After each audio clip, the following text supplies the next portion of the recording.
Welcome back, everybody, here to your coverage of the Dota 2 Championship League. It was a spur of the moment style game. The game was confirmed only earlier today, but we are here, myself, TobiWan. And the Capitalist. And we are back here again, man, for our final game, a best of 5 that goes to 5. Welcome to your first broadcast from your German studio. A good one to start on. Yeah, it's been a great series so far. Sigma has really put up one hell of a fight versus NaVi, and they may even take it. Looking forward to seeing that. Let's jump ourselves in. So, draft time, and we will have NaVi over on the Radiant side for this last game. Sigma over on the Dire side with first ban, first pick, and they have decided to first ban the Wisp and first pick up the Clockwork. But in return, Lifestealer ends up in the hands of NaVi, as well as now the Visage.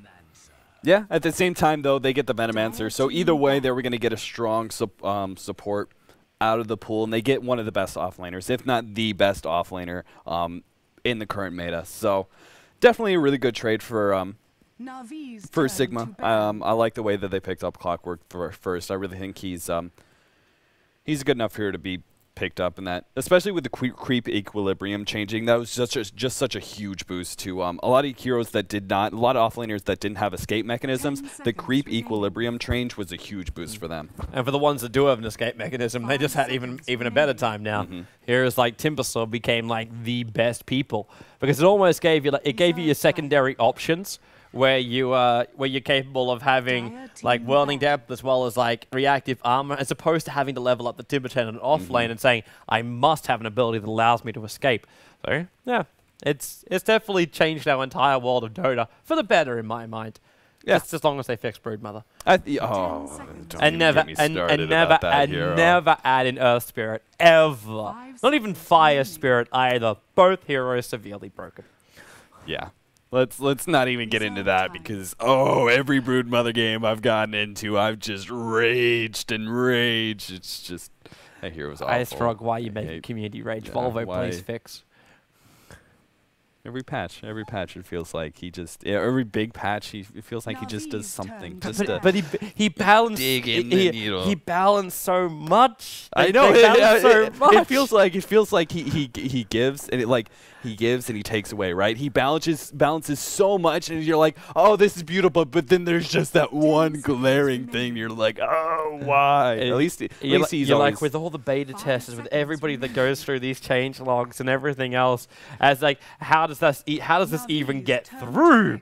I suppose you can't complain too much when most of it is not in captain mode. Most of the big glaring ones are not in captain. Yeah, they're not in captain. I won't complain because of that. That's yeah. It just means my pub scene times I go play Counter-Strike. That rider pick up now for NaVi. So we get Denny's Jumping Initiator. That's going to work nicely with the Lifestealer as well.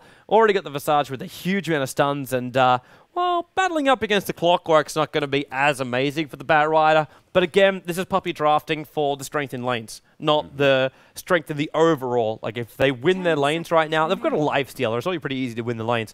If they have one extra controlling hero in this lane, then Sigma's going to have a real rough time if NaVi decide to run aggressive tri-lane with the Lifestealer. And we could also go the way that we saw before, where we see the Clinks coming up right now from NaVi, because they did make a habit of running both Juggernaut as well as the Lifestealer Divorced on the off lane, and letting him go solo with just maybe one support in the early stages of the game, and then putting all the other money and all the safety into somebody like a Clinks.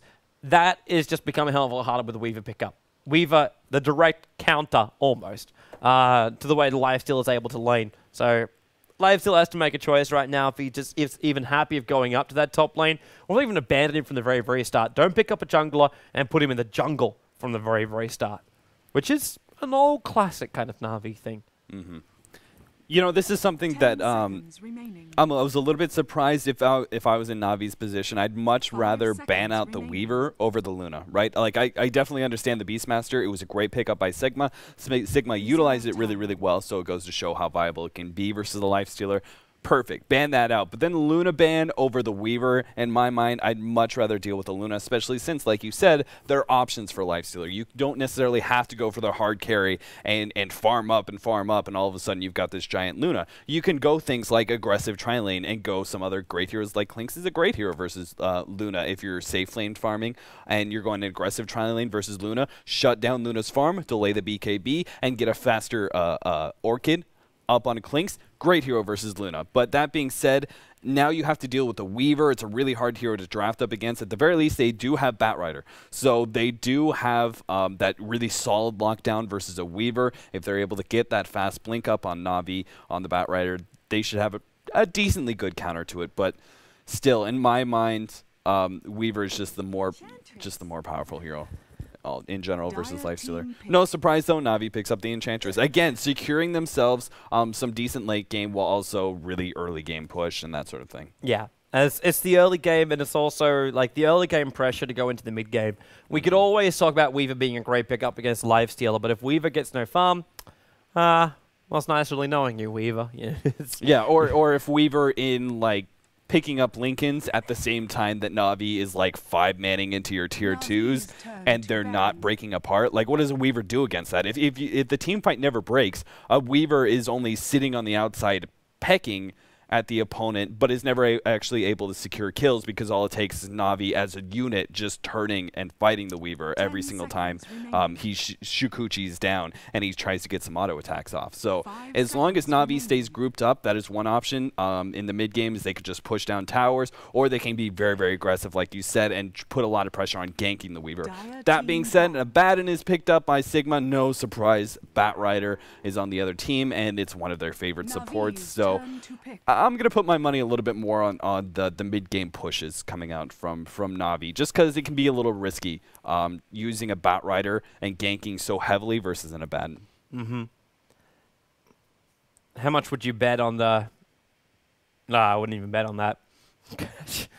I had Queen of Pain in my mind in this lineup right now, but it's such a risky kind of...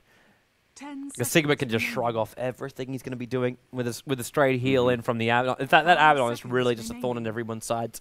They need to have movement quick and easy to get away from him, or drag someone away with, which is what the Batrider really does kick in. But they also have to worry about the Lincoln Sphere a little bit later on, or they just say screw it and we 5-man push this and just have the Batrider being the jump-in initiator, which is the other way of approaching this. Because we've got one last hero left to pick up right now, and it's either Funnick or Revost. Actually, no, 100% it's Funnick. It's the last hero to be selected right now.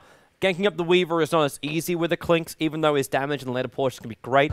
Ganking up Abaddon, also rather futile when you think about it. Even if you do have the Orchid, it's going to be very difficult to get the instant kill on him. And then you got the Venomancer from the Clockwork, two heroes which are rather susceptible to the Clinkz. But we're going to go with the Mirana instead. So, yeah. I was thinking of one of the other ladies. I was thinking of Wind Ranger. I mean, it's not typically Navi's style to run off lane, but I think in my mind, some solid off laner that is going to be able to pick up an early mech and give you that excessive team fight. Maybe a potential solid disable like that. But instead, the Mirana, so we're looking at something that could be a little bit more passive. They don't have to push in. We're not looking at the mid-game push. They're going to focus more on getting Mirana and Lifestealer to the harder carry status. And Sigma has to choose to respond with either picking up a hard carry of their own with the Weaver and going some sort of like aggressive tri-lane clock mid and something in the safe lane. Or do they go for controlling the mid-game on their own and go for some really strong mid-game hero that's going to be able to burst down the Mirana? You'll have your answer soon, man. I'm going to give it 26 seconds, roughly. You know, Toby, your predictions seem to be on the mark. On the mark every single time. I don't know how you do it. It's almost it's like written in front of me. It's almost like that. Yeah, I mean, Queen of Pain was really one of the few options left when it comes to mid heroes. So solid mid game, again, a hero that's going to be able to burst down Mirana. Does decently well versus Batrider in the mid. Won't destroy him or anything like that, but will do well, especially if you can get just one rotation from the Venomancer. And, yeah, there's a decent chance at the mid game for Sigma, and can even maybe go a little bit late if they're ahead enough. So, well, let's get into it, boys. Let's get into it. Just need the smoking Kuro to come back into his computer. and select up his hero. Because I know that's 100% what he's doing here in the break. He's like, no. I need to smoke. I gotta go smoke. Because I'm Kuro. Yeah, so I can't, you know, just for whatever reason, he's like, I'm not that much older than him, but for whatever reason, I just can't see him doing things like smoking or drinking, just because, to me, he's always that, like, 16-year-old pro player. Just, I don't, he does look like it, doesn't he? He does. But he's, like, you have a conversation with him, it's like, no, Toby, no. It's this way, man. Like, you could understand that it's this way. For anyone that smoked Kuro, you'd actually be really scared about how close that is to the way the Kuro speaks. Have we seen a game yet where both teams haven't gone into the Radiant jungle? The first game when they went dual lanes, but every other game, like the last one, both went to the Dire side. But they've always met like this 5v5. And Mad, you know he wants to fight, but at the same time, I think Navi's quite happy to fight this too. The level 1 fight for both these teams is quite decent. And Denny, he starts with Napalm as opposed to Firefly. He's already got 2 hits up on the Queen of Pain. It's almost like he's trying to bait him to go the Blink to start with. The arrow fly is in, but it's a little bit too low. That would have, if it was a little bit higher, it would have connected onto Soshka. And there's nothing Paris could have done with 2 sticky napalm charges. At that point, when you see the arrow coming, do you try and change direction? It's you like, can't. I'll dodge. Sticky napalm. I'll dodge. And he actually uses the Tango charge now. Not bad. Not bad damage from Kuro. When you have a Grave Chill, you got all the time in the world because you're just like, I don't want to say old walk, but you can move quite clearly. Mad, Rune doesn't spawn on bottom lane. It's a DD up on top. And Mad, that's a 5-second. I don't think they're not going to cross the river for that. He's just a little bit too deep into enemy lines. But you're instantly seeing Soshka move towards the top Rune. Funny's got a battle for it too. Does he throw another arrow? Come on, Funny, do it. Look for the blink in. Do it. He didn't do it. I'm surprised he didn't take that. Especially since he was uphill on him. He could have maybe had the chance of being able to surprise him a little bit. But still, looks like Sigma, they're going to rotate their lanes to kind of shut down the Mirana. Dual lanes is a great way to do that. Venomancer is very, very good at being able to shut out off-lane heroes. Sorry, I'm just switching Kuro to deny pass the bonus gold of killing off a ward, as well as then dish out damage to him just to add insult to injury. And then a new sentry ward coming down from Kuro, but from Puppy, but he didn't realize the position of the sentry ward originally from Sigma is a little bit further inside the lane. They weren't looking for that ward over on the side, but now with the Centaur, there's already the enchant, puts up the shield so he's able to break the enchant. The Centaur stop is a little bit too far back, and now easy Shikuchi away from Miguel. I am really surprised by that wall placement by Puppy. He wanted to check over on the side here at the same time, I think, was the plan, which that sentry wall was in range to see.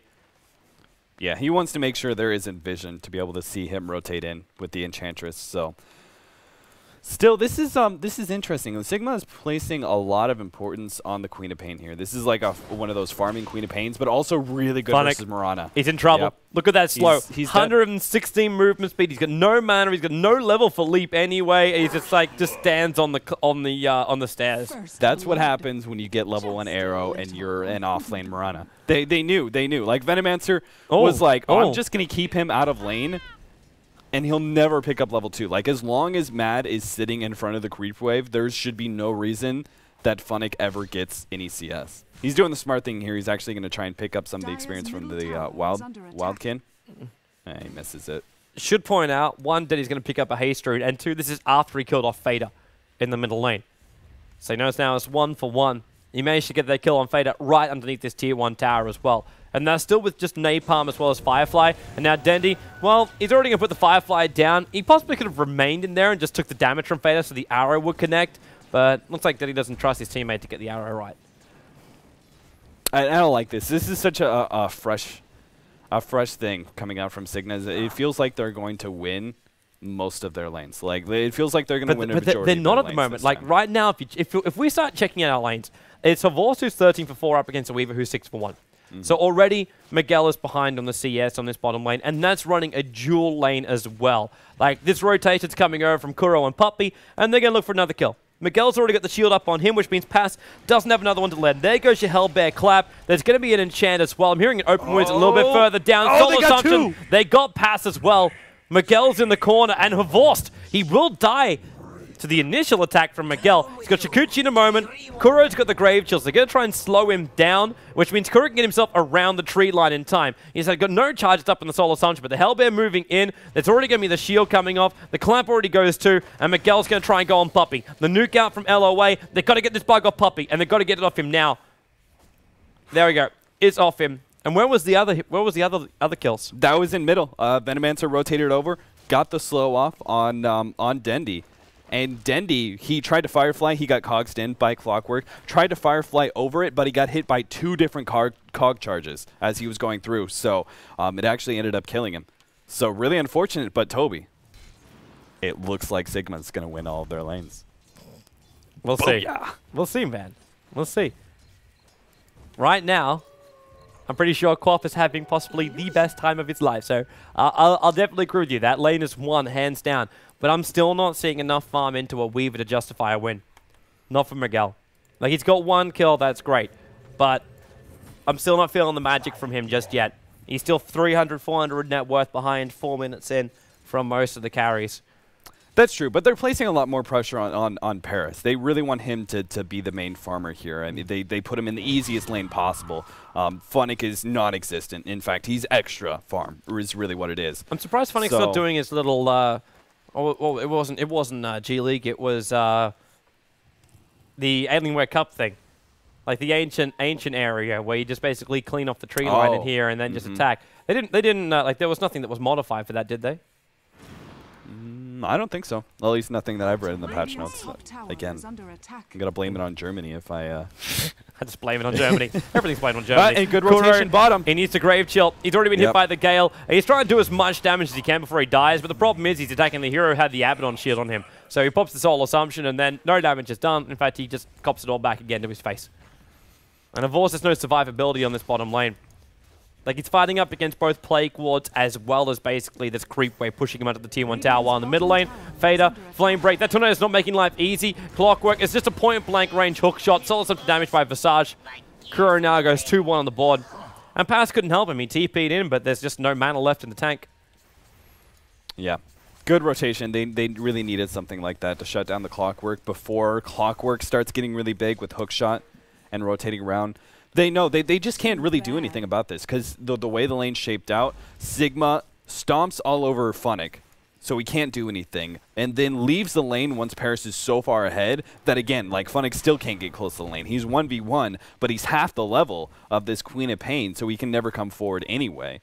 And so Venomancer with his rotations ensures that mid and bottom win their lane, even though I felt they could have kind of already drawn even at the very least. Venomancer gives them that edge, pulls them out ahead, and now those 2 supports coming out from Sigma are probably just going to rotate all over the place because now you've got 3 different heroes that are very, very independent. Weaver, once you hit level 6, is super independent in this off lane. Queen of Pain is such a high level; she kills anybody who gets near it. And Clockwork may gank around with the supports, but if they don't need to, if they're shutting down the other lanes already, might as well just keep up the farm game. And you see Sigma's move. They want to stop Denny from reaching that Blink Dagger as quickly as possible. If they stop that, they stop NaVi getting momentum into this mid-game. Arrows or not. Like, Funnick's arrows are flying, but none of them are connecting right now. Because there hasn't been any real opportunities to try and, like, look for the angles. It just hasn't been there. Yeah, but, like, Mirana is not a fast enough flash farmer to be able to make a comeback from that kind of just terrible lane. So if they can keep Batrider from being able to get Blink Dagger, that also stops Lifestealer, right? In many ways, that stops Lifestealer from being able to get those Infest ganks off.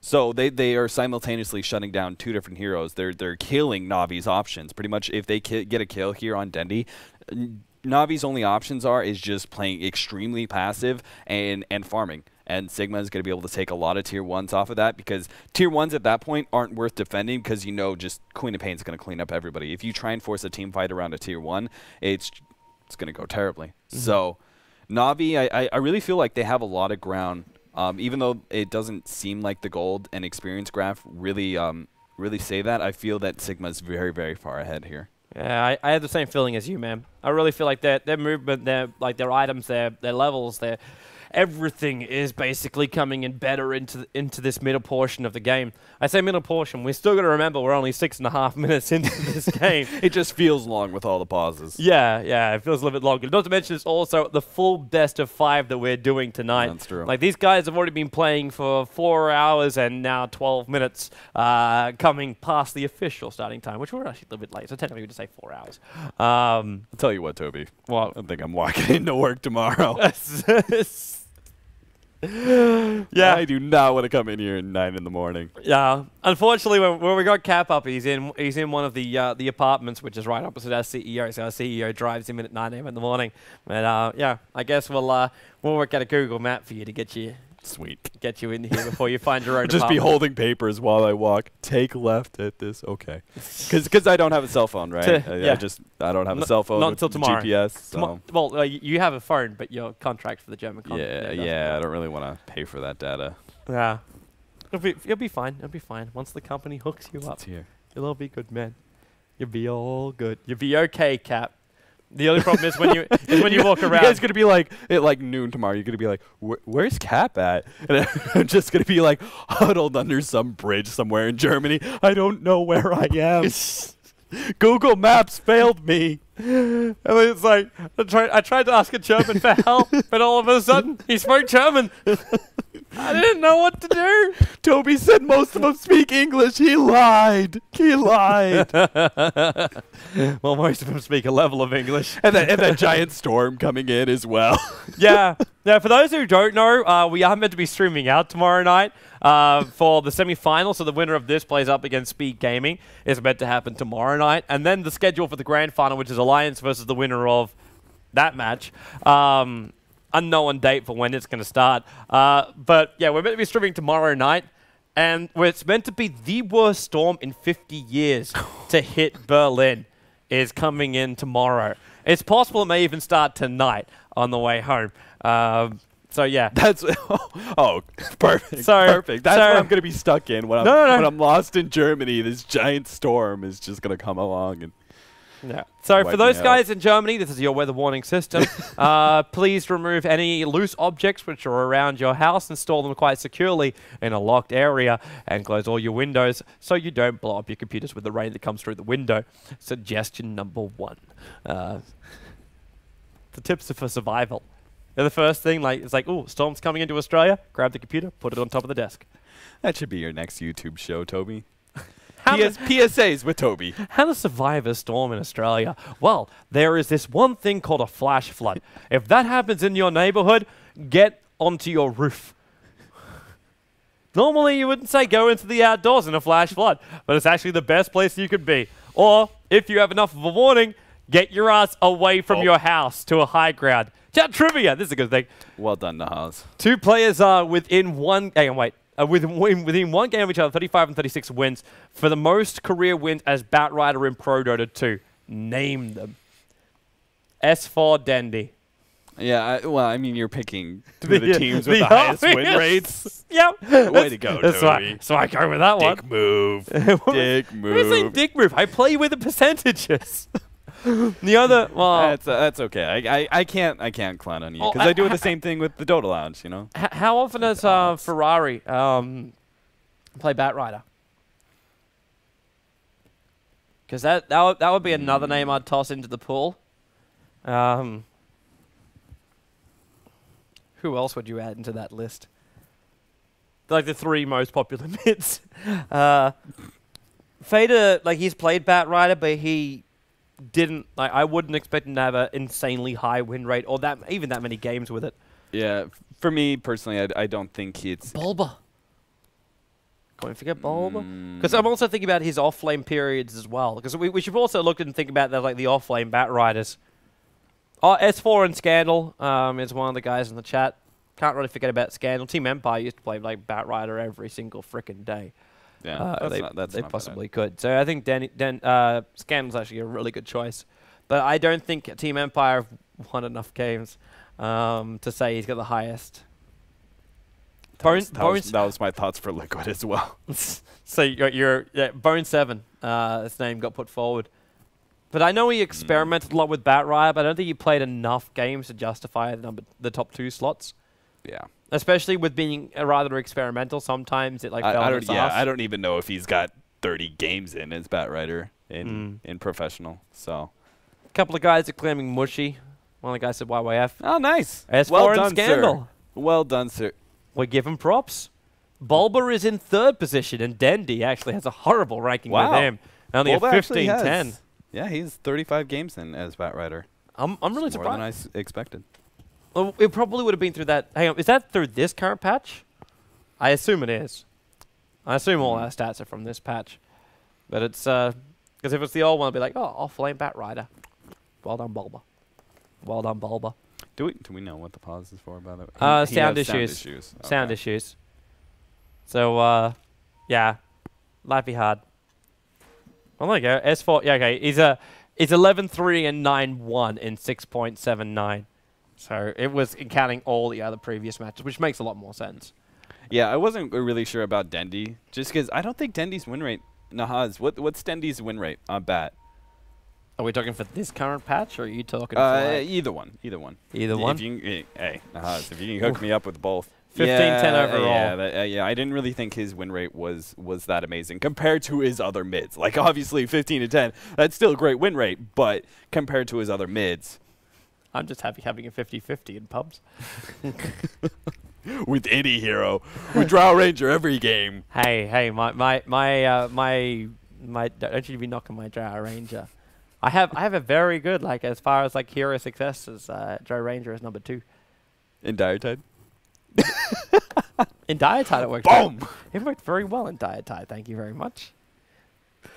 Oh, he just disappeared. Okay. That's obviously a rather large problem when someone just like disappears from the world. Yeah, from sound issues too. Mm-hmm. Well, it's like sound issues. It goes from one thing to computer dying. Never a great thing. Well done. The shameless plugging of fucking Mad's blog. Nahaz, a man of the people for the people. Nahaz, what is he paying you? Nothing. He's a man that loves the community. He's even ignoring the welfare of his own children. His own daughter. He's a parent of like 2 weeks now. It's 2 weeks since he's had a child. So he spent as much time as he possibly can on the internet. Yeah, but he doesn't have to be on voice, so he just rocking the baby while one hand checking out Dota stats. Just go like the foot. Like it's like a foot, like a pedal for like a drum set, and it just like rocks the cot back and forward. So just like keep pounding the foot while you're just like doing the stats. Starts to cry, not a problem. Hit a button on the computer, delivers milk. Welcome to the modern age. Or yell at the mother. No, she's hungry. Month old this Friday. Congrats, man. That's adorable. There you go. And we got Dota just in time. Look at that. Fantastic. Because I was getting all mushy and wanted a child now. Instead, I'll settle for a cat. Oh my. Toby's got baby fever. Could you even imagine me having a child? Oh my lord. Even I'd be scared of that prospect. No, I could just see you in the pregnancy room as the mother's giving birth. It's a black hole. No! No. But definitely, it would be kind of crazy if the father could scream louder than the mother that's giving birth. Gale over on Akuro right now. Oh my god, disturbing image. All right. Did you see that? That was like the ultimate map. The trees came up? The tree came up. Like, he wouldn't have pursued anyway, but just saying, if he wanted to, the map was like, nope. Nope. Not happening. So we're like 20 minutes into this game, right, Toby? Nope. I think with the pauses, we're probably cracking around 25. Yeah, not including draft. Not including draft. Including draft, we're over the 30-minute mark right now, which is the reason why you get so much wonderful filler. Bottom lane movement of Vorse, he's in trouble. He's already used his... if he gets hit by the Gale here before he rages... Oh, he rages, moves over, buys TP, TP straight away. Nice. Actually, they don't even have a stun. Yeah. The only stun that's available in this lineup comes from the Clockwork. Yep. Probably something just to bear in mind of maybe let's go beat KB. Even then, actually, you wouldn't even need to go all BKB, because Clockwork, if he latches it, you're going to get locked inside that anyway. Like, the Gales, the Stings, that's probably going to be your biggest problem right now. But BKB is still a good idea, mainly because Queen of Pain is going to be building into Orchid, and that and Queen of Pain is in the one farming role here. He's not necessarily the one. Weaver is going to be the main carry for them, but they put Paris, put him in a position where he's going to be picking up the most farm in lanes. So a BKB is still a good option in that regards. So unfortunately, they're going to lose that tier 1 tower here. Funnick is going to look for the deny at top, but look at Paris. He just sort of walks towards Funnick, and Funnick's like, I got to get out of here. You want some of this? You want some of this? You can't handle this. Miguel's getting some good space on this bottom lane now. He's up to the 3rd highest net worth, and that for me is like the most crucial thing for Sigma. Ooh. There's a smoke 3-way. If this doesn't pay off, NaVi could be in some pretty big hurt. Like having 4 heroes in one lane this early, and it's not like it's even pays off. Does it though? Blinks away, but he's already been grave killed up as well as open wounds as well, so they don't have as much control, but he's got a blink in 3 seconds, and the Satyrs were coming from the side. Now Fader, hook shots in. The arrow only connects on the Satyr, and Fader trying to ammo it up against the Visage, but it's a 2-for-1 trade, but 2 cores going down for Sigma. And the familiar birds got summoned up just before death. At the same time, Bat Rider, no blink dagger available, but you know what he wants. He wants to cut off the retreat of these 2 supports. Yeah, they're going to go for more here. And Dendi, he's actually going to be able to pick up his blink dagger right now. Really, puppy? Really? Of course. Like every game. Like, you're trying to find kills. Like, where's your urn? Where's something like this? Like, no, I go Hand of Midas. He's got the Midas. Oh, man, that was such a great turnaround for NaVi there, because now that delays the Orchid pickup. They're actually going to kill Havos. Look at this bottom. Oh, they barely missed it out in Fest just in time, but they tried to surprise him with the nuke damage. They can't even stop. He can get a denial off right now if he shouldn't. He should just stay inside this creep. Like the denying at the front group. Like, is he in that one? They blinked in. Like like Soshka blinked, really thinking he was in that one, and now he jumps out. Top lane though, Denny's in trouble. Fire flying over the tree line, no longer in trouble. And Havos, he's turning. Oh, they know. He's turning for this. Ooh. He wants to. Whoa! He paw swiped once on Miguel. Fader's still going to hook shot, and whoa, he went through Funnick. Cogs leap away. The nuke from LOA is not enough to get the kill. Rocket flying down too, not enough to get the kill. But, oh man. Okay, where's the second rocket? 10 seconds away. It won't be enough damage. It's a level 2 rocket. It wouldn't be enough damage even if you threw it to the well. Yeah. Yeah, things are turning around pretty nicely for Sigma. I mean, the gold lead has dropped mainly because they've been able to pick up 2 tier 1s. And NaVi hasn't grabbed a single tier 1 of their own. But the experience is in the favor of NaVi. So, even though it looks pretty bad, it's actually not as bad. Just those small turnarounds, actually being able to pick up those 2 kills at top. Earlier, right after the pause, we had that smoke gank where we said if they killed Dendi, they would be so far ahead because they delayed that blink dagger. Instead, 2.5 minutes later, Dendi actually picks up the full blink dagger. So, NaVi, in just a short couple of minutes, is actually able to turn this around. They should be able to turn this into a kill on middle. They'd love to be able to pick up Paris here. That would be a great option for Dendi to grab. Especially just before he completes up his Orchid. That's like, it'd be like critical timing. But for now, with the Dire Sentry Ward, Dendi Firefly blink up, they got mad. So, one of the 2 French, he gets a good ulti off as well. Which means Kuro is going to back himself up a little bit more. And Soshka, he doesn't have ulti. Arrow flies up. 5 seconds on the stun. And Dendi, well, the Familiars are on their way in. Soul Assumption damage. If they can get their stomps off, no, they didn't have enough time. So at the end of the day, they just backed themselves up. Wait, what? 20-0? Oh, when finishing Orchid before 50 minutes. Mm-hmm. But that's for Soshka. That's like Soshka's personal stats. It's not even everybody's stats. The fact he's actually managed to win 20 games like that. I mean, and he's got some really good heroes to be going up. Latches in. Found Dendi. The Firefly is already up, so he's able to go over the top of the cogs. Orchid it up as well, but Fader staying with him and now get the kill. The Quap, in fact, pops him with the Orchid. Kuro's already thrown a good Soul Assumption into Fader. He's got a ton of bottle up. The stuns holding. Oh, wow. He started to blink, but it was already too late. Kuro, he'll die right now. He's in the middle of the fight and then basically way too deep over his head.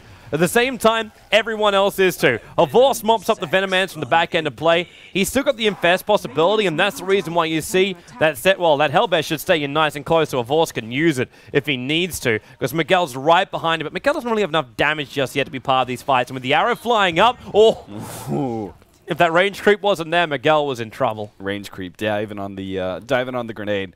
But yeah, that should have been a way worse fight. Navi somehow turns that and makes it a 2 for 2.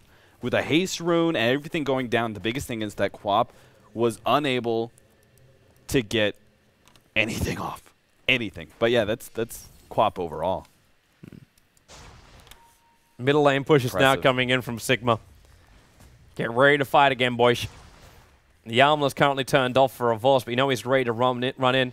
But Miguel, again, he's trying to fight so early on. And the Birds, nice clockwork latch in. They almost got it. There's no Gemini attack enough to... the Gemini attack was not enough to finish up the Courier, but... necessary? Yeah, it was.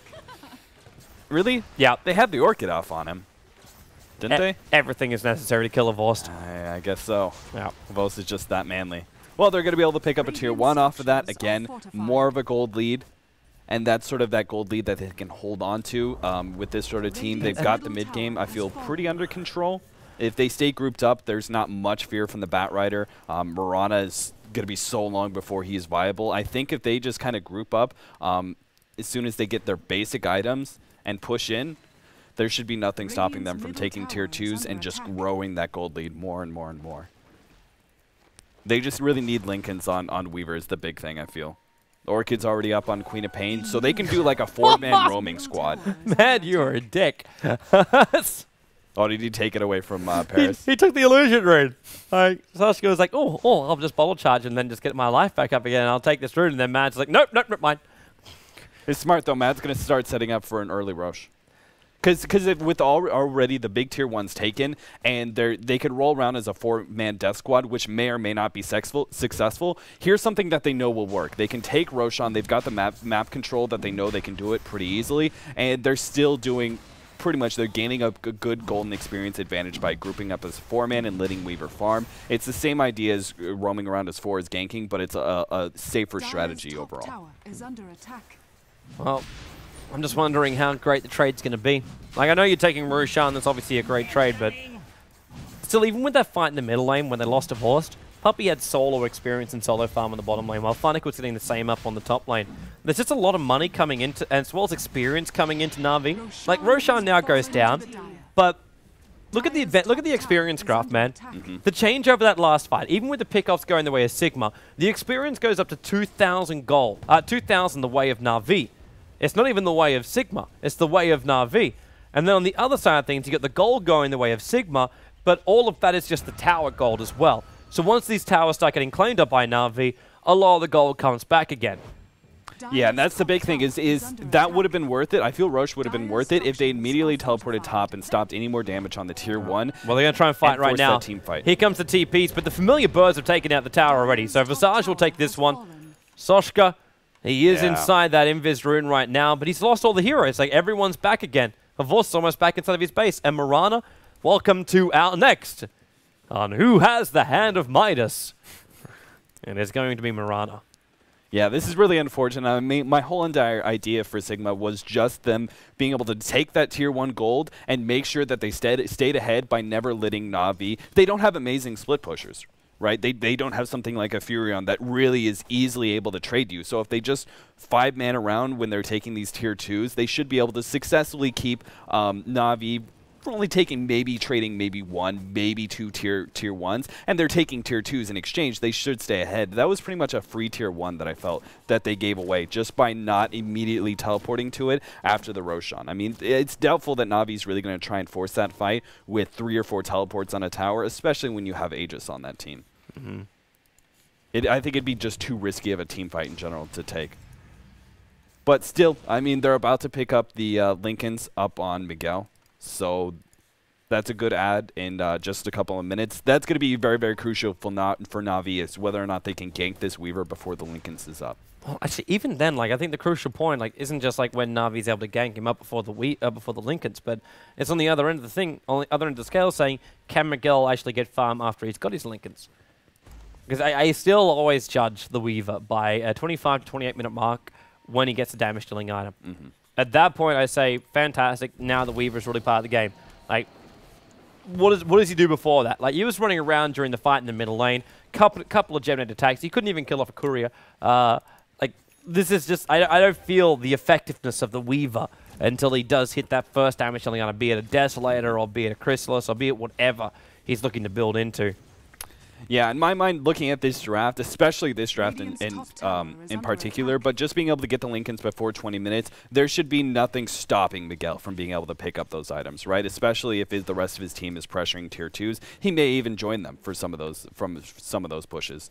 So in my mind, it just stops Dendi enough that he'll never be threatened and never be shut down hard. So right now they're rotating to the bottom tier 2, maybe going to try and force out this Aegis fight. They've got the level 2 ultimate up on Queen of Pain. This should be a decent fight for them, but again, they're going up into a tier 2. And it looks like NaVi is going to have the surprise advantage here with the smoke up. Yep, and not to mention that, they're going to smoke him from the high side, but they're also going to jump in with Dendi through the back end and instantly go over the Venomancer, who got the ulti up almost instantly too. LOA got the shield to protect him, and Miguel, that's a long stun from Funnick. It's 5 seconds on him, and then also the Starfall. They take out the Queen of Pain. Avorce is still fighting in the middle of this, but he knows too he can't survive forever. He tried to armlet toggle, but you knew he was going to tick out the second he did. And now Soshka blinks away. There's still LOA plus Fader trying to fight in the middle of this one. Healing up over onto Soshka. He's letting him scream after scream, and now Puppy having to stand his ground up against a Clockwork and everybody else. It's just Soshka getting kill after kill.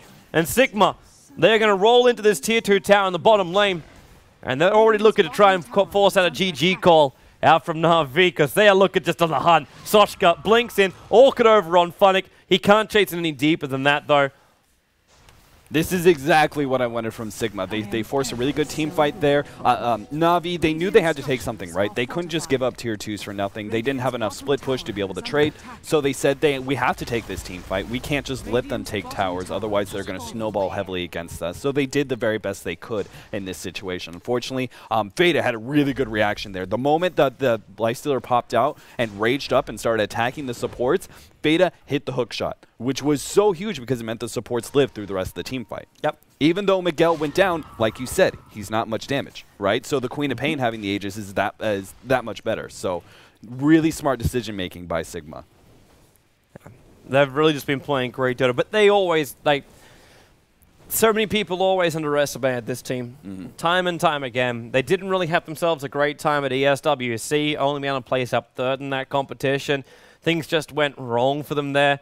MLG, they surprised the crap out of absolutely everybody. And then, like, I know directly after that, everyone's like, oh, why aren't they invited to DreamHack? Why aren't they invited to all these other different things? And they really are a top team, but they've never really claimed that huge title that says, we are the champions. The closest they actually got was actually the DreamHack title, where they claimed it nicely. Hook shot up into Kuro, and this is going to be the Visage Head. Arrow is on the way in, and that's going to connect on the Fader with the Soul Assumption damage. Funnick with the Starfall as well. The extra star, well, there's a familiar drop, but the Meg Charge already popped off in a Vorce. I'm not quite sure about this commitment with shields and heals coming out from Pass.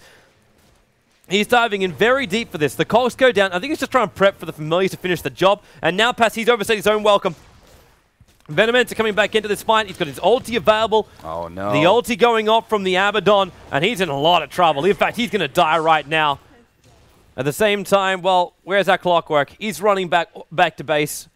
But it becomes a one-for-one trade. Support for support. Yeah, he made that slight mistake of activating his ultimate and at a bad time when there was no disables on him. It was the net was already down, and when he activated the ultimate, he ended up walking into the enemy a little bit, thinking maybe we can force force a little skirmish here and maybe come out a kill ahead. But it was just the wrong time for that ultimate. Havos coming in with the open wounds immediately afterwards. Easy kill for them. Still, though, the Lincolns was picked up by Weaver, so they're still picking up farm elsewhere.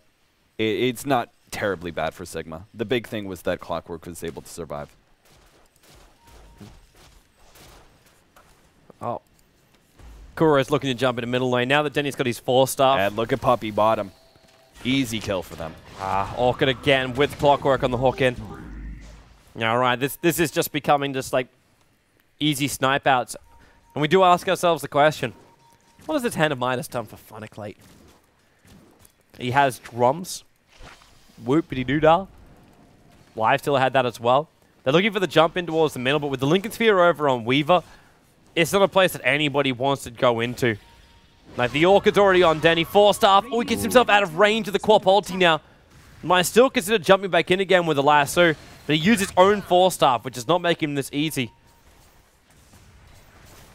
And the rest of Sigma just keep attacking onto that tier 2 tower. This will not survive. Familiars are going to come in, try and again attempt to denial, but it's a little bit too late from Kuro. But now 14-10, and Sigma, they've got only one remaining outer tower to claim before they can basically choke and siege out NaVi inside their own base.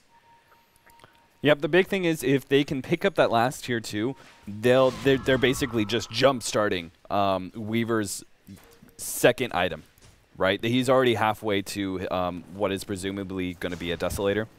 Right, once he has that, then he's got to jump. They focus on Roche. Lasso, Avos jumps out. They're going to get Bucky mad. No level of heal is going to help him. Clockwork. Whoa, whoa, whoa, whoa, whoa!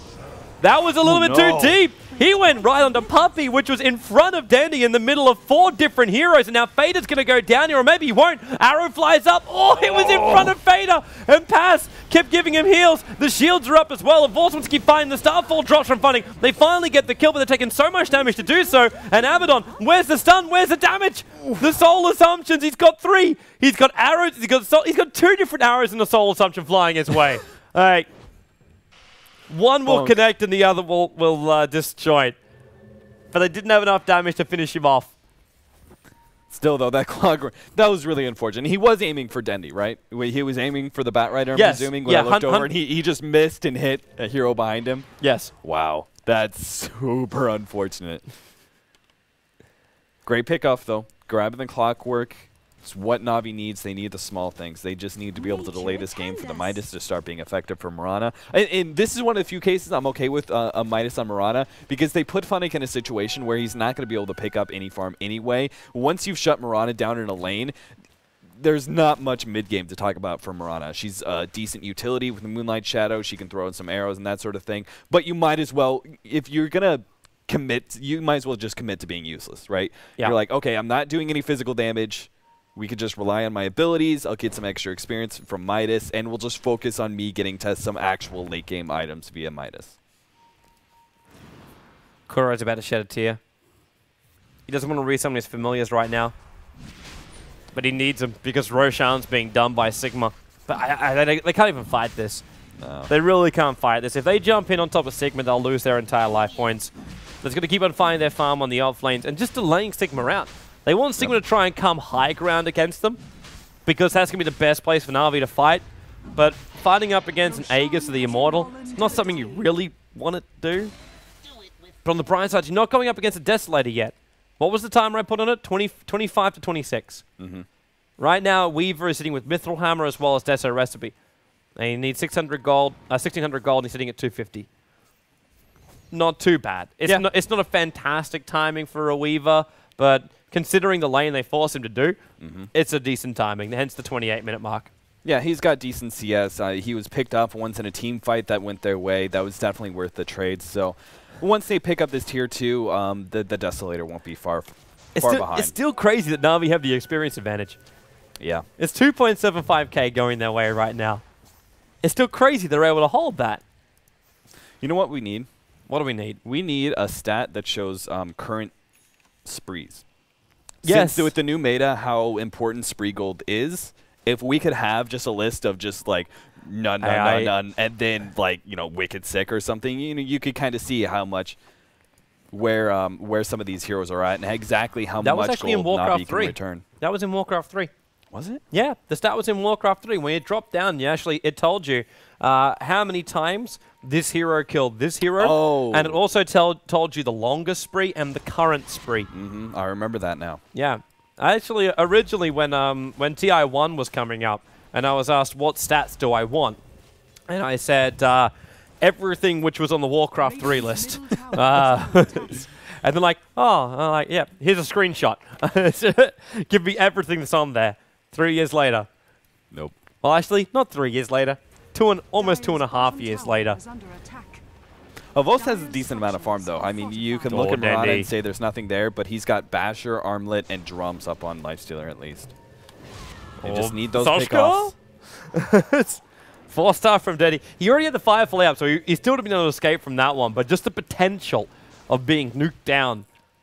It didn't help too that the Plague Ward went down from the Venomancer. So the second the Bat Rider showed himself, it was just a simple thing of like, oh, Venomancer attacks him, can't use Blink Dagger anymore. Got to rely on the 4-staff. Sigma's kind of being delayed right now, which usually is of a concern for me, but again, they're still working on that Desolator for Miguel. So taking a bit of time to farm that up before they get all aggressive is really not that big of a deal. But they just can't delay this, you know, another 5-10 minutes, because then Navi's going to be picking up some of their big items.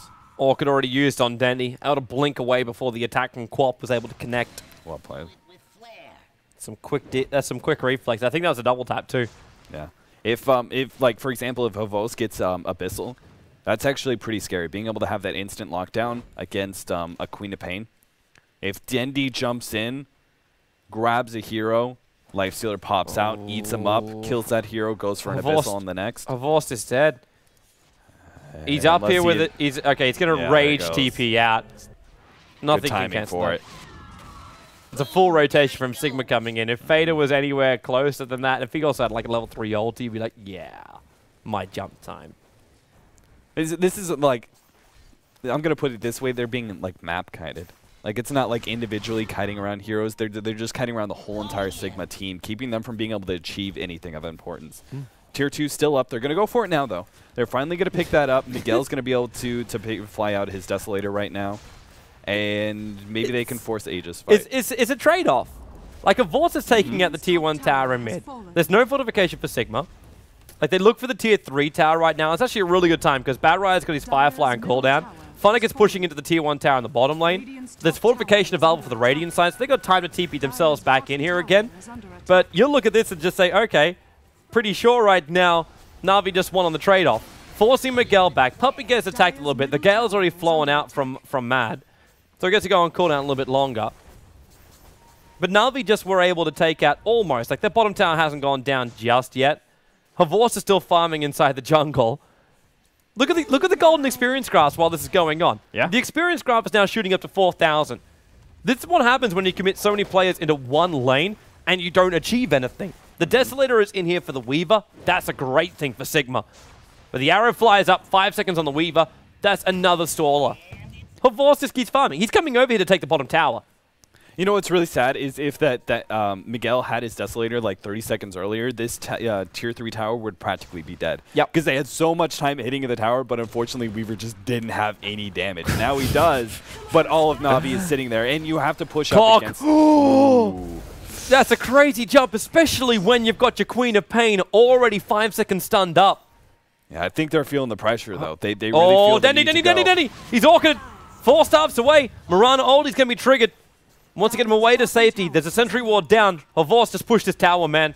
Yeah, they can give up this Tier 1. This is actually a decent trade for Sigma because they can give up this Tier 1. It doesn't matter if the Tier 1 goes down as long as they can force going uphill right now with Firefly down and Mirana's ultimate also down. Like, that's a decent trade. It's very, very difficult, though. Like, like Miguel is attacking the tower. This is going to be great. But it's still, at the end of the day, this is a 2-tower trade for a 1 tower.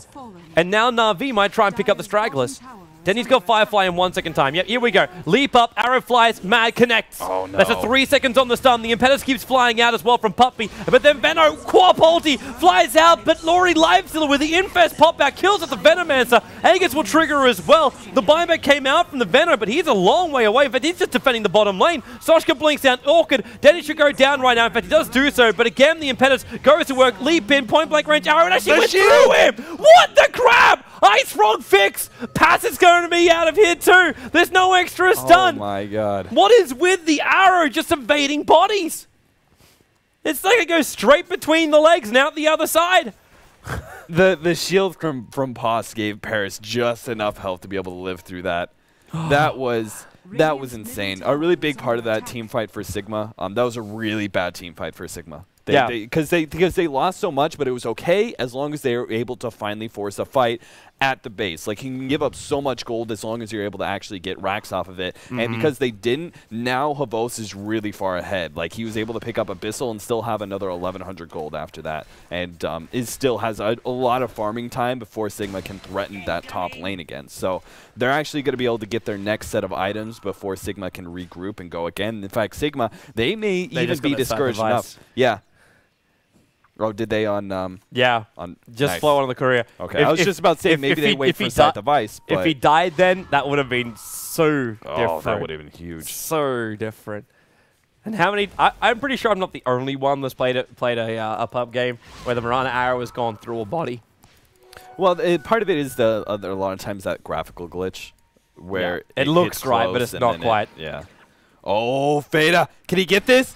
No. Oh, man, he forced out the leap, which is a beautiful play, but then unfortunately just wasn't unable to land out the hook shot after that. Like a Funix move speed there. Like when you got both the leap as well as the phase boost combined together, like you're throwing out urn charges, you're trying to catch. Soska got the Orca too, as now there's the Hex going to work, and Funix dead. This is a huge kill right now for Sigma. Yeah, that's great. They're going to go straight through top lane though.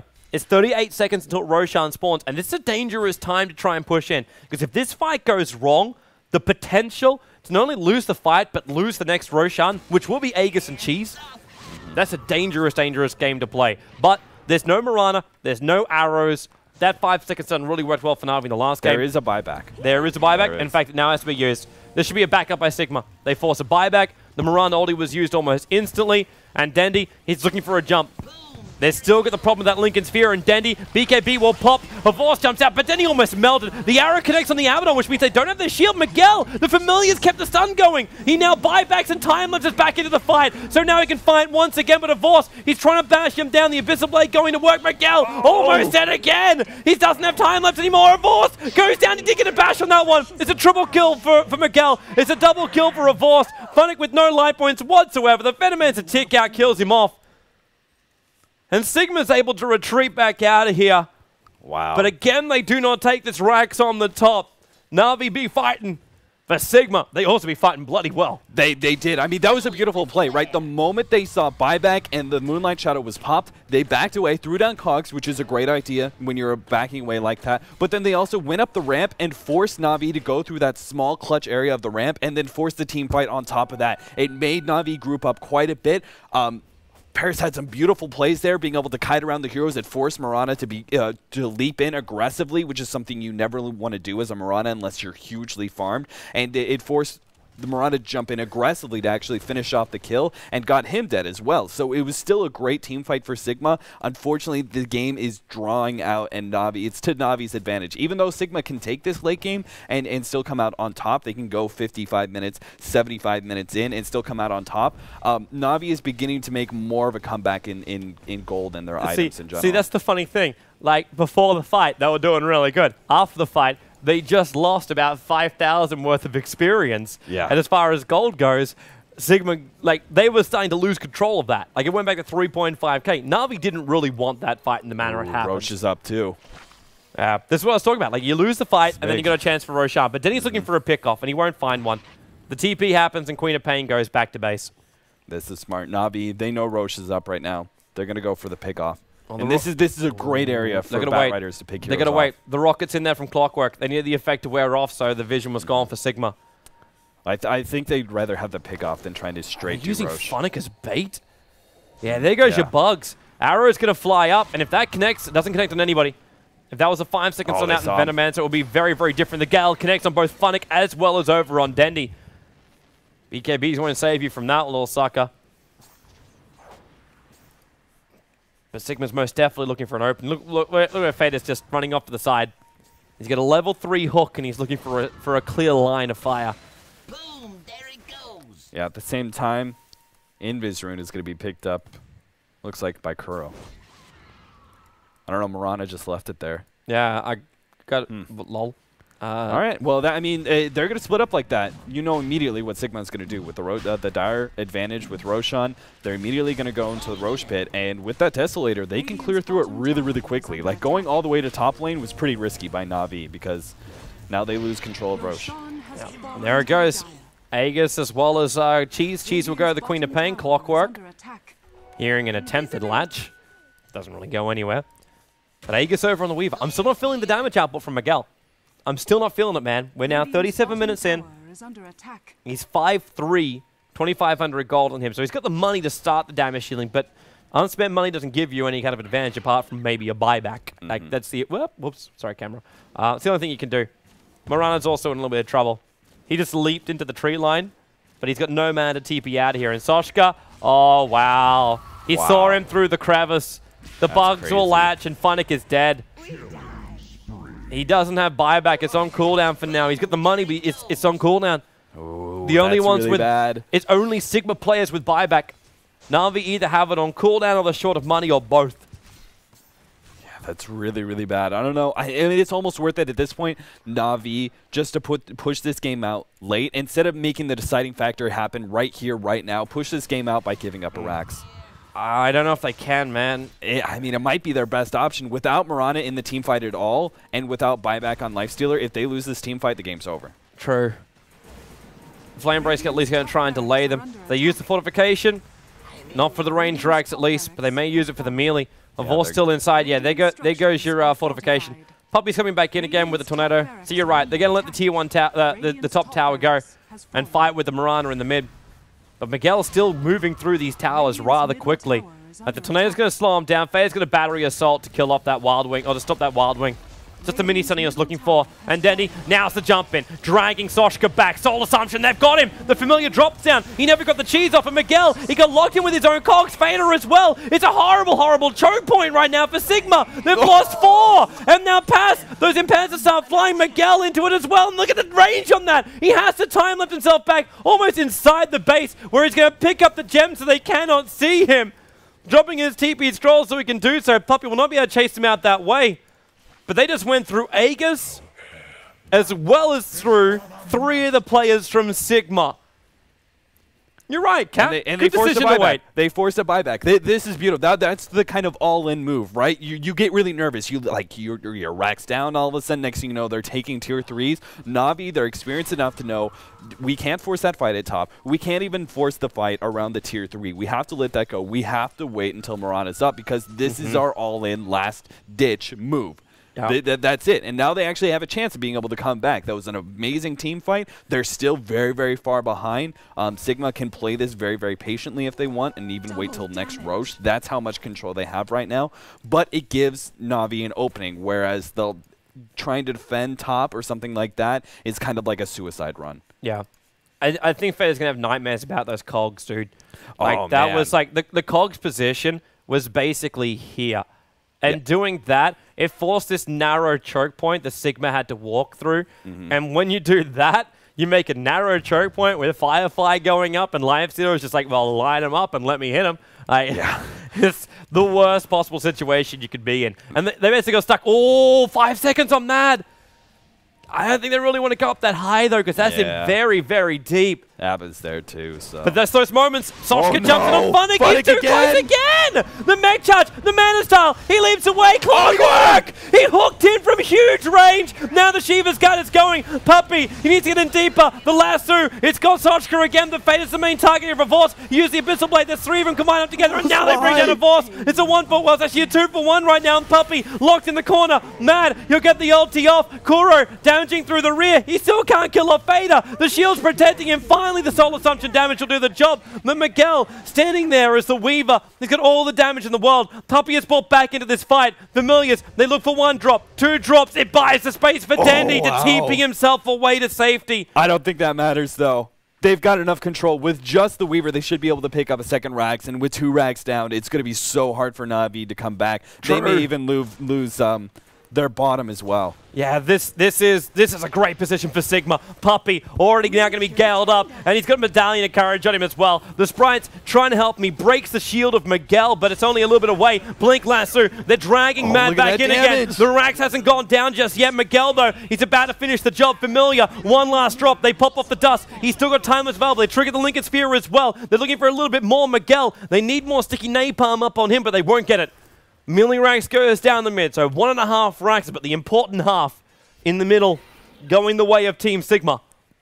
Still, that's better than I expected it to go for Navi. That was a great pickoff on Mad, and that damage coming out. One of the really bad things in that mid-team fight, Lifestealer, Havos, he was targeting Clockwork, and that's not necessarily a bad idea because his other big option was Queen of Pain, but Queen of Pain still had the cheese up. So if he recognized that fact, maybe that's why he made the decision he did. But Clockwork, let me look at his items. He's got Shiva's mech, which is a little bit more armor. He's got a huge amount of armor, and then on top of that, he's got a Talisman of Evasion. Yeah.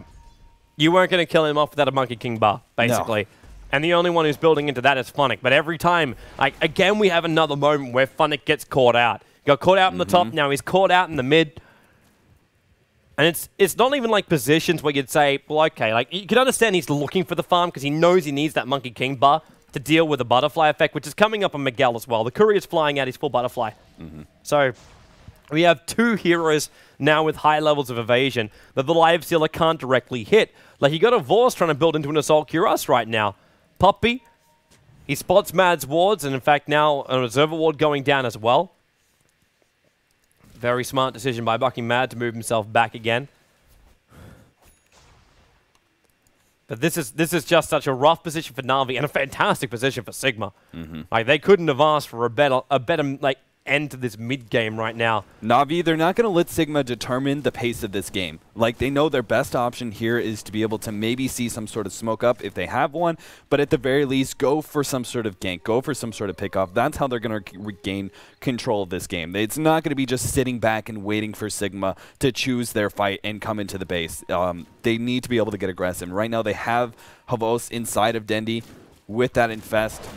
Maybe even just throwing it early so they have the double Infest possibly. That's an option. But I think they really need to be looking for a pickoff here, and I think that's exactly what they're going to be doing next. How the hell is this still the way it is, man? I know. Midas Gaming, man. Midas Gaming, that experience. But the experience guy I can understand, but that's like a little bit more than that much of experience. Because then you got your gold the other side, which is at 7.5 to 8K worth of gold going the way of Sigma. But they also have now, well, okay, they have a significant tower advantage and building advantage over Navi. They do. Not a single tier 2 has gone down on the Sigma side. Which means instantly, do your math, peoples. That's 5 towers advantage plus buildings.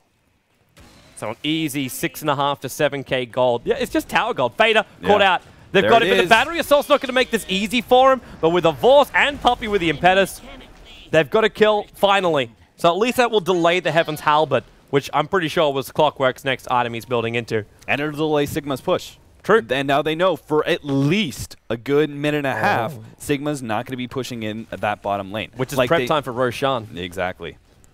So if they can force another good pickoff like that, take control of the map, grab Roche, turn that into being pushing in middle, taking some tier 2s, they have a really solid chance at a comeback here. It'll be a crazy comeback if they manage to achieve it. And can you really call it a comeback when you've been leading the experience the entire time but not the gold? And I think the answer can be yes.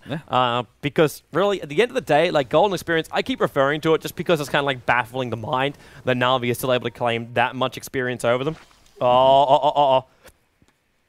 Infested Dendi again. But he's right next to Soshka and Miguel, and they can see him.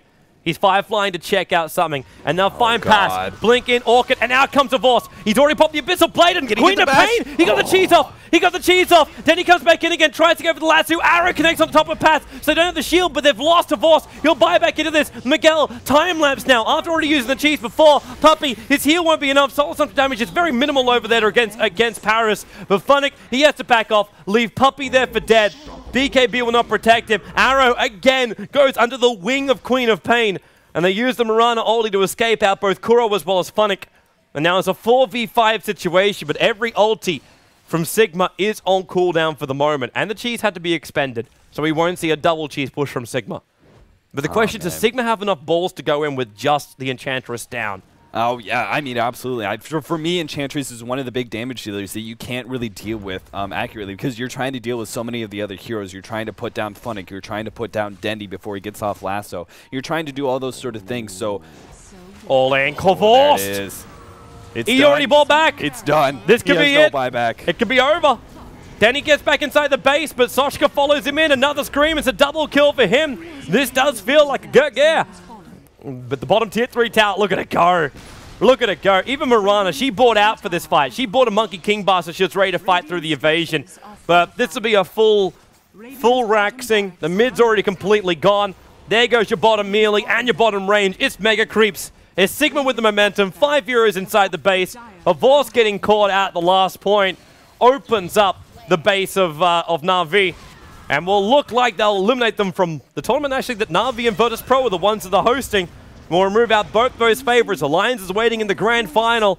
Speed looks like Sigma will be their opponents in the semi-final, which is scheduled for tomorrow. We'll confirm that at a later date over at d2cl.org. But for now, Sigma keep on fighting. The Venomet throws the ulti out. They're just picking up the remainders of NaVi, throwing their bodies back inside the well. But the fortress is going to go down in just a moment. The tier 4 towers, and there it is. The captain of NaVi calls out the GG, and Sigma take it over a 5-hour set. It is going to be 3-2 to Sigma in this best of 5 quarterfinal matchup.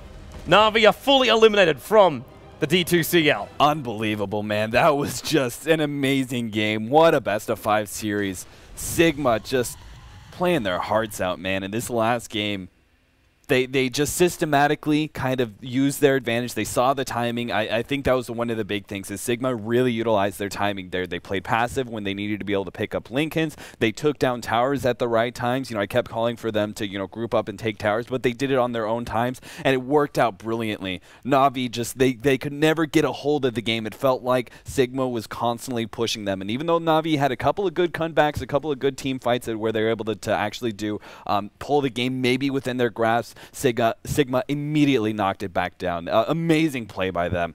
This is looking to be one of those top Western teams.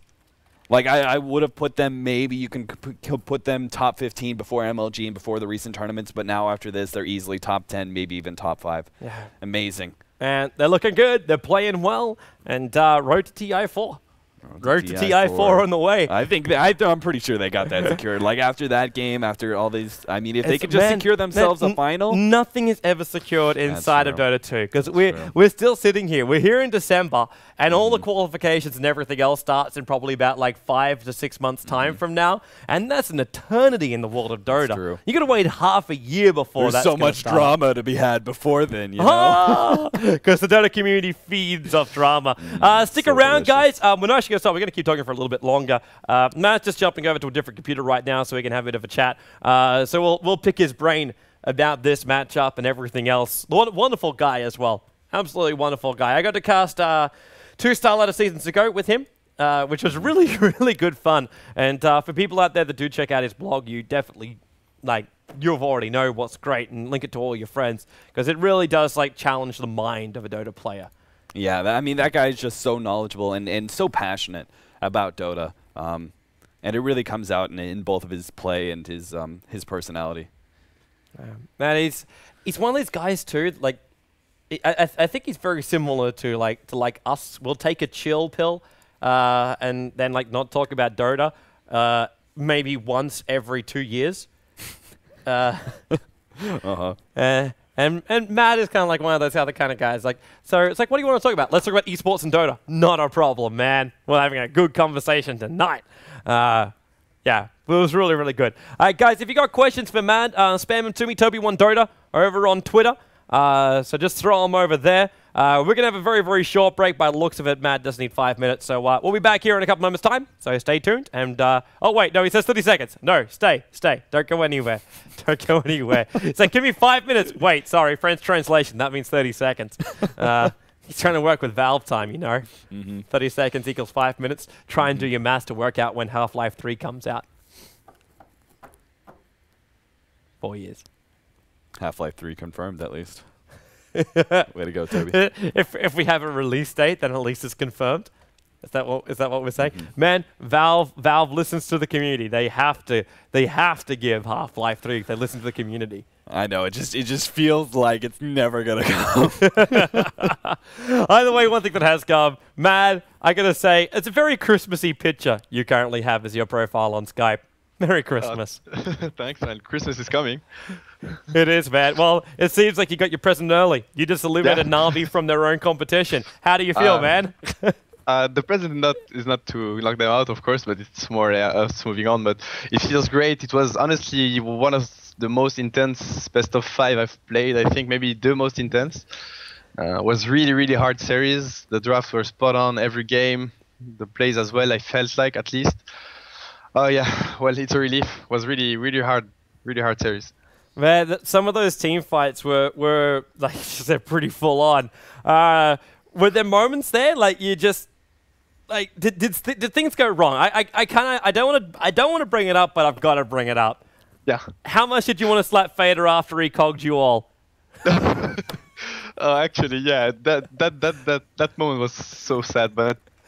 Because you guys were in perfect control. I don't know if you actually knew, but the entire time you had the gold advantage, which was basically only the tower advantage in this this fifth match. But NaVi were ahead by about 7,000 experience the whole way. Yeah. That's, I don't know. It's like they had more split pushing tower. To be honest, the last game, if they were Dire and we were Radiant, I think we would have lost the game. Of course, the game would have been different because like as Radiant we would have like more openings. But the decisive factor was, of course, like having Aegis and Cheese for the fights. We were able to push against Batrider next with Abyssal Blade anyway. It was really important for that game. Yeah. Man, Cap, what do you got on your mind for Mad?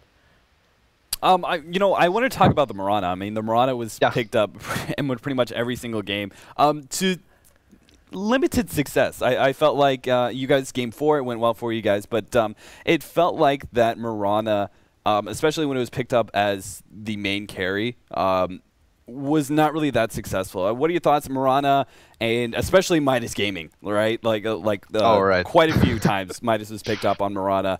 I know you've already had your thoughts about it, but what are your thoughts in this series in particular? To be honest, I think that in that series, NaVi actually used Midas properly, if I can say. Like, usually I'm really against this Midas trend. I think it's really bad, and it's like I see lots of teams getting Midas, and I feel like they don't really know why they get Midas. Like, sometimes it just doesn't make sense. Basically, they can end the game and then it goes on for 25 minutes extra because they wasted 6k gold on Midas, but that's just me.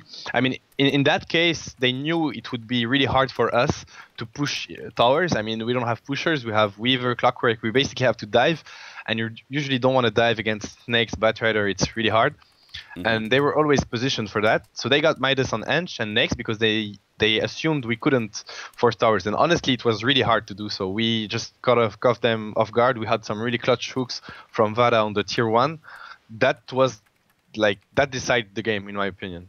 The first fight on this tier 1, when we were able to break it, and then get rush, that was really the turning point of the game for sure. Honestly, I'm glad we won this series. I don't think we got one Midas, maybe we got one, I don't even know. So, well, I know at one point, I think your team, for the entire time, you had 2 Midas over both games. Cap might be able to double check this with the TV stuff. Damn it. But I think it was 2 overall. I mean, we've been watching Dream League as spectators, and we saw all those Midas, and honestly, we're like, it was really sad. And it burns your soul, doesn't it? It just hurts to watch. Yeah, like I hope people now realize that you can win a game without Midas. You know, like seriously, just get Meg, get Force Staff, go team fight, whatever. I don't know. I don't know. Did you see the interview I did with Hani at Dream League when we talked about Midas? He's like, there's a good Midas and there's a bad Midas. Yeah. And avoid the bad Midas at all costs. And not everybody has to have a Midas to make it a good Midas.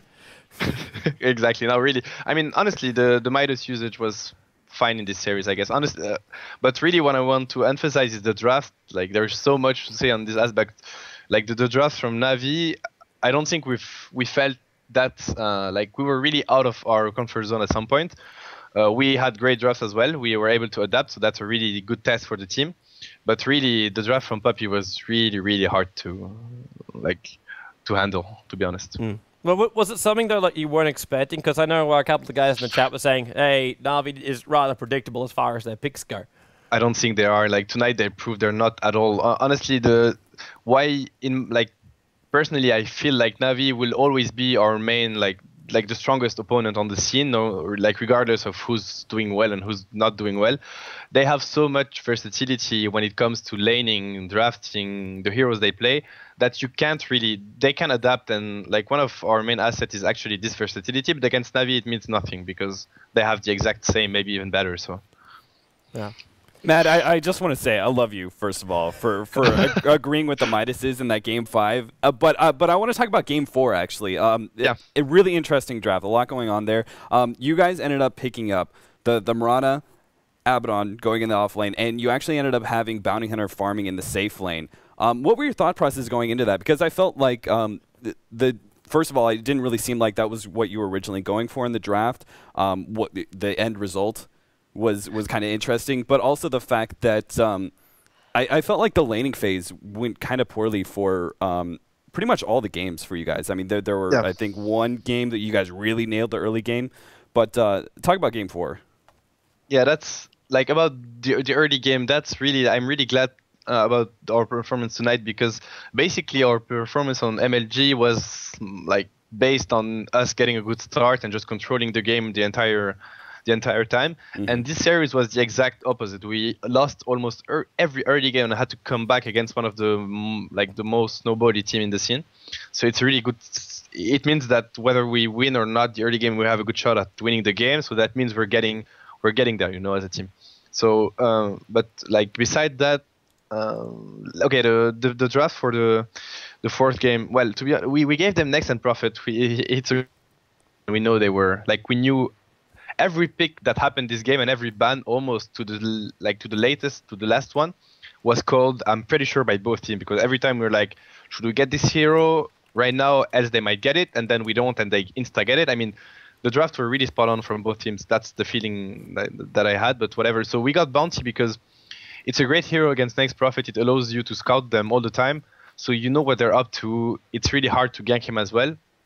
And since they had Ench, and we know that Navi really likes to abandon their safe lane and just roam the map with Ench, like Puppy does it a lot when they go aggressive. Bounty was a great hero for all those, in all those aspects, and then it just fit with the draft. And actually, I think first game was actually an out pick in our favor. It was maybe the only one, but it was really hard for them to fight. I kind of want to wrap this one up for you, man, with this weekend. Also, I will give you a beer for the match you just gave us. First part. Second part, how are you feeling about your group? Because obviously you just played up against Navi right now. You're playing up against them this weekend. But not only against them, but VC Gaming also got confirmed today, as well as Mouse Sports. How are you feeling about the weekend? Are you guys feeling confident? I mean, we feel confident going into that event because, tonight we proved that we can beat Navi. I'm pretty sure we can beat VC Gaming. Of course, we can lose to any team. It's always the same with us, and I never say it enough. We can go 0-3 in this group if we, if we play bad and we just. So what you're saying is people should not bet their rares on you? They should. I mean, we proved it tonight. No, what I mean is that we basically can win any team and lose to every team. That's the approach we have. We know that. So it's just up to us to focus and play correct. But no, this group is really tough, honestly. As far as I'm concerned, the two strongest teams in the scene right now are in our group. For me, the strongest versus team right now is Navi, and Eastern scene is hard to say. All I know is that Vici just beats everyone. They won DK. I watched them play today. They won LGD super convincingly. It wasn't even close. 3-0 in 10 minutes every game. They're looking very scary, and I'm looking forward to see them perform. The group is going to be really hard. It's going to be really hard for sure. Yeah. Just so you know, too, man, for people that did bet on you, if they bet 4 rares, they got 10.4 tonight. Yeah, congrats on that. Congrats on that. Your fans are looking pretty good. It was a 72 to 28%. There's a lot of Navi fanboys that hate you right now. That's the flip side. There's a minority that loves you so much right now, and then there's the majority that just hates you. The ones that didn't watch the game are the ones that are like, damn, that's Sigma. And the ones that watch the game are like, yes, Sigma, new fans. I know where I'm betting my rares next time. Well, I'm really glad. We had a really good run at MLG, and we had to confirm that. So we say just it wasn't a fluke. It's not exactly, and we knew it wasn't a fluke because when you get this rhythm going, then you're getting there as a team. So we confirmed that tonight. So great. Looking forward to confirm that again at EMS if we can. Well, I look forward to seeing you there, man. So Good luck. I believe the game might be scheduled for tomorrow. Is the tentative time? I believe. Yeah, I heard so as well. Yeah. I'm not sure who we're facing though. Speed Gaming, I think. Yeah, Speed Gaming's the last one. Alliance is already inside the grand final. So it's the winner of you as well as Speed Gaming play Alliance in the best of 5 grand final. But for people who are tuning in at home, as well as maybe yourself, the game is meant to be, I say meant to be, as I'm just scrolling down my list, 19 CET tomorrow. So it'll be 7 p.m. tomorrow. Speed Gaming going up against Sigma Gaming. Looking forward to seeing the result of that one. Good luck, and thanks for coming on. I know it's very, very, very late at night. But no problem. I'll see you this weekend. Rest up well, and maybe even cast tomorrow. Yeah, sure. Well, thanks a lot. All right, thanks, man. All right, peoples, that means we're wrapping up as well for tonight. I hope you enjoyed Cap's first broadcast live from Berlin. I don't think I could ask for a better best of 5. I'm just so happy that I was able to stick around. And like I was like that after that first game, I was like, oh no. But they really pulled it out, man. They really pulled it out. That was just such a beautiful series. Wow. Well, guys, if you want to make sure you stay tuned for this one, check all the details out over at d2cl.org. That's the official website of the competition. You can follow Dota Capitalist over on, on Facebook. It will be Dota Capitalist as of tomorrow. Once he starts working on his social networking. His Twitter is Dota Capitalist, and you can follow me, TobiWan Dota. I'm over on both Twitter, Facebook, VK, all that kind of jazz. But I don't use my VK page apart from my music. But still, if you love my music, it's over on the VK.com page. Which is like 5 of you. Actually, no. I introduced Loaded to that. I introduced Loaded to the VK page. Like, what's VK? I'm like, man, you haven't known life until you've known VK. Yeah. So, guys, thanks for watching. We'll see you next time here on the live stream.